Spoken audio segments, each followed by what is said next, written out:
Pertama, dari proses persalinan adalah engagement, yang mana engagement itu artinya kepala sudah memasuki pintu atas panggul. Dengan adanya kontraksi, maka kepala akan terus turun, dan proses penurunan ini disebut descent.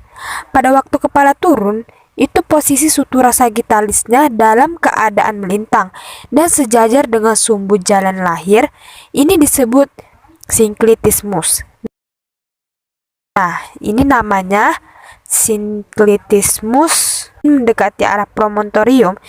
Ini namanya asinklitismus. Kemudian, apabila kepala janin mendekati arah simfisis, ini namanya asinklitismus posterior.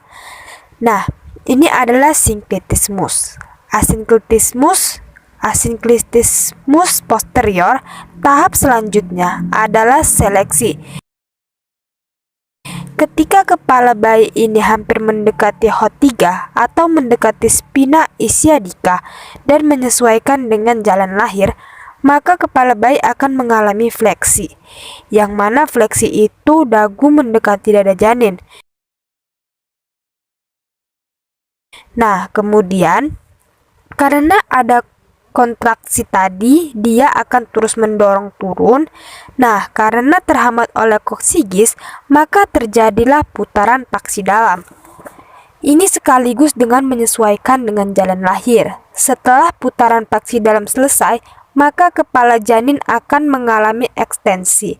Nah, ekspresi itu kebalikan dari fleksi, yang mana fleksi tadi seperti ini, sedangkan ekstensi itu dagu itu akan menjauhi dada. Nih, di saat ekstensi ini, maka kepala janin akan lahir.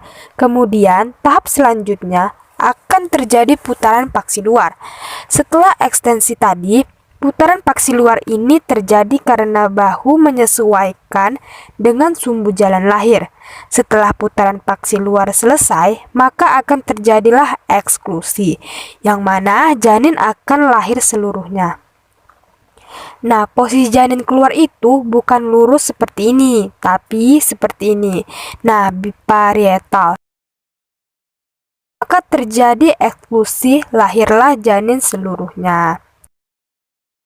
Secara ringkasnya, proses persalinan itu tadi berawal dari engagement, yang mana kepala sudah memasuki pintu atas panggul, kemudian akan terus terjadi penurunan karena adanya kontraksi, itu disebut dengan descent.